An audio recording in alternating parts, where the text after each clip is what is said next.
Hello friends, ओम श्री गणेशाय नमः। जय माता दी। आप सभी का स्वागत है आपके अपने यूट्यूब चैनल पर। आप सभी को नवरात्रि की हार्दिक शुभकामनाएं। फ्रेंड्स, आज हम आपको इस वीडियो में बताने जा रहे हैं नवरात्रि के 8वें दिन अर्थात दुर्गा अष्टमी के दिन माँ दुर्गा जी की 8वीं शक्ति माता महागौरी जी की आराधना करने की पूजन विधि, व्रत कथा, महत्व और आज के दिन माँ को प्रसन्न करने के लिए क्या भोग लगाया जाए और कौन सा फूल चढ़ाया जाए और साथ ही नवरात्रि के 8वें दिन किए जाने वाले उपायों के बारे में।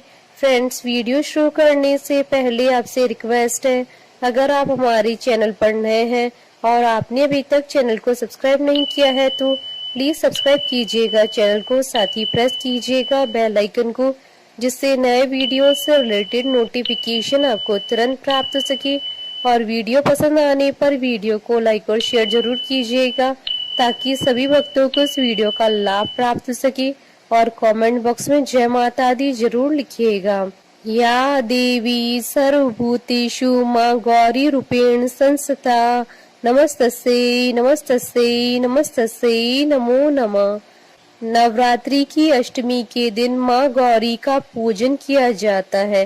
कुछ लोग अष्टमी के दिन कन्या पूजन करते हैं तो वहीं कुछ लोग नवमी के दिन कन्या पूजन करते हैं।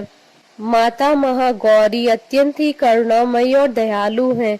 जो भी साधक माँ की सच्चे मन से आराधना करता है, माँ उस पर अपनी कृपा बरसाती है। माँ को महागौरी के अलावा श्वेतांबरा और वृषारूढ़ा के नाम से भी जाना जाता है। नवरात्रि के 8वें दिन माता महागौरी की पूजा की जाती है।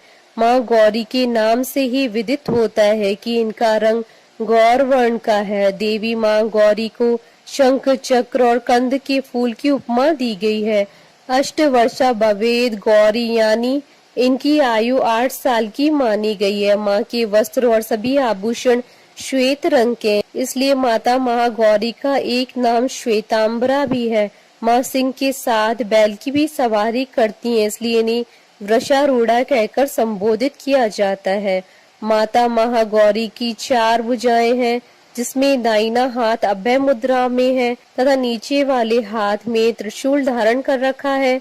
ऊपर वाले बाएं हाथ में डमरू धारण कर रखा है और नीचे वाला हाथ वर मुद्रा में है। माता की मुद्रा बहुत ही शांत है। माँ गौरी की पूजा करने से अलौकिक सिद्धियों की प्राप्ति होती है। माँ का विधि विधान से पूजन करने पर उनके भक्तों की जीवन की सभी कष्ट दूर हो जाते हैं।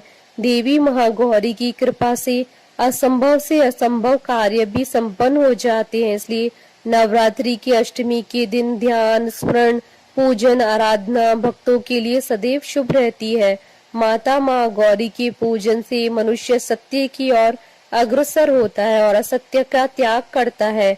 माता माँ गौरी की कृपा से उनके साधकों के जीवन के सभी कष्ट समाप्त होते हैं और उन्हें जीवन के सभी सुखों की प्राप्ति होती है। फ्रेंड्स, अब आइए जानते हैं नवरात्रि के 8वें दिन माता माँ गौरी की आराधना करने की पूजन विधि के बारे में। इस दिन साधक को प्रातःकाल स्नान करने के बाद स्वच्छ वस्त्र धारण करने चाहिए। इसके बाद एक लकड़ी की चौकी पर माँ की प्रतिमा को स्थापित करना चाहिए। प्रतिमा स्थापित करने के बाद माँ को लाल चुनरी चढ़ानी चाहिए। इसके बाद माँ को स्वाग का सभी सामान अर्पण करना चाहिए। इसके बाद माँ को फल, फूल, नैवेद्य आदि अर्पण करना चाहिए और माँ की कथा सुनकर धूप व दीप से आरती उतारनी चाहिए। इसके बाद माँ को हलवा, चने, पूड़ी और नारियल के प्रसाद का भोग लगाना चाहिए। अष्टमी के दिन कन्या पूजन करना श्रेष्ठ माना जाता है। अष्टमी और नवमी पर लोग कन्या पूजन करके नवरात्रि का समापन करते हैं। इनमें कन्याओं की संख्या 9 होनी चाहिए, नहीं तो 2 कन्याओं की पूजा भी कर सकते हैं। कन्याओं की आयु 2 साल से ऊपर और 10 साल से अधिक न हो। भोजन कराने के बाद कन्याओं को दक्षिणा देनी चाहिए। कन्याओं के साथ लांगुर अर्थात लड़के को भी बैठाना चाहिए। फ्रेंड्स, अब आइए जानते हैं नवरात्रि के 8वें दिन किए जाने वाले उपायों के बारे में। आज के दिन शीघ्र विवाह और मनचाहा जीवन साथी पाने के लिए माँ गौरी की आराधना की जाती है। जो भी जातक माँ गौरी की आज आराधना करता है, माँ गौरी शीघ्र प्रसन्न होकर उन्हें मनचाहा जीवन साथी प्राप्त होने का वरदान देती है। माँ गौरी ने खुद तप करके भगवान शिव जी को वर के रूप में प्राप्त किया था। ऐसे में वह अविवाहित लोगों की परेशानी को समझती है, उनके प्रति दया दृष्टि रखती है। यदि किसी के विवाह में विलंब हो रहा है तो वह भगवती माँ गौरी की साधना करे तो मनोरथ पूर्ण हो जाता है। आज के दिन माँ गौरी की पूजा करने के लिए सबसे पहले लकड़ी की चौकी या मंदिर में महागौरी की मूर्ति अथवा तस्वीर स्थापित करें। इसके बाद चौकी पर सफेद वस्त्र बिछाकर उस पर माँ गौरी यंत्र रखें और यंत्र की स्थापना करें। माँ सौंदर्य प्रदान करने वाली है। हाथ में श्वेत पुष्प लेकर माँ का ध्यान करें। ध्यान के बाद माँ के श्री चरणों में पुष्प अर्पित करें तथा मंत्र सहित माँ भगवती का पंचोपचार विधि से अथवा षडोपचार विधि से पूजन करें तथा दूध व नैवेद्य का भोग लगाएं।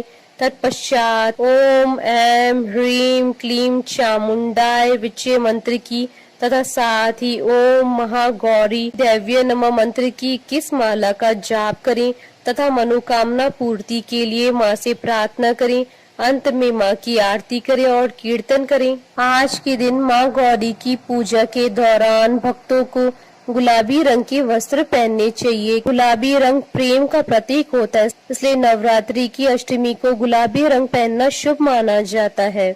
देवी भागवत पुराण के अनुसार नवरात्रि की अष्टमी तिथि को माँ को नारियल का भोग लगाने की परंपरा है। भोग लगाने के बाद नारियल को या तो ब्राह्मण को दे दे, अन्यथा प्रसाद के रूप में वितरण कर दे। जो भी भक्त आज के दिन कन्या पूजन करते हैं, माता की उन पर विशेष कृपा बरसती है। फ्रेंड्स, अब आइए प्रारंभ करें माता महागौरी की उत्पत्ति की कथा।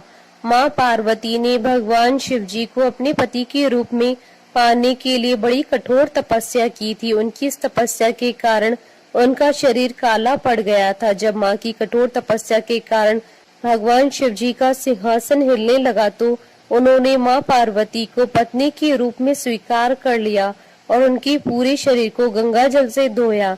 गंगा जल से माँ पार्वती के शरीर को धोने के बाद उनका शरीर कांतिवान और गोरा हो गया। तब से ही माँ का नाम गौरी पड़ गया। माँ का यह रूप अत्यंत ही करुणामयी, स्नेहमयी, शांत और मृदुल है। माँ के इस रूप का ऋषि गणों ने इस प्रकार वर्णन किया है। सर्व मंगल मांगल्ये शिवे सर्वार्थ साधिके शरण्ये त्र्यंबके गौरी नारायणी नमोस्तुते। माता महागौरी को लेकर एक और कथा शास्त्रों में दी गई है, जिसके अनुसार एक जंगल में एक शेर काफी समय से भूखा था। वह भोजन की तलाश करता हुआ माता महागौरी के पास पहुंच गया, जहां वह तपस्या कर रही थी। वह शेर अत्यंत ही भूखा था और माँ को देखकर उसकी भूख और ज्यादा बढ़ गई, लेकिन वह भी वहीं बैठकर माँ की तपस्या का खत्म होने का इंतजार करने लगा। जब माँ ने तपस्या के बाद अपनी आंखें खोली तो उन्होंने देखा कि उनके सामने एक सिंह अत्यंत ही दयनीय स्थिति में पड़ा है। उस शेर को देखकर माँ को उस पर दया आ गई और माँ ने उसे अपनी सवारी के रूप में स्वीकार किया। क्योंकि माँ के साथ साथ उस सिंह ने भी तपस्या की थी, इसलिए माता महागौरी के वाहन के रूप में बैल के साथ साथ सिंह को भी गिना जाता है। बोलिए माता महागौरी जी की जय। जयकारा माँ माई दास सच्चे दरबार की जय। हमारे साथ इस वीडियो में अंत तक बने रहने के लिए आपका धन्यवाद। ओम श्री गणेशाय नमः। जय माता दी।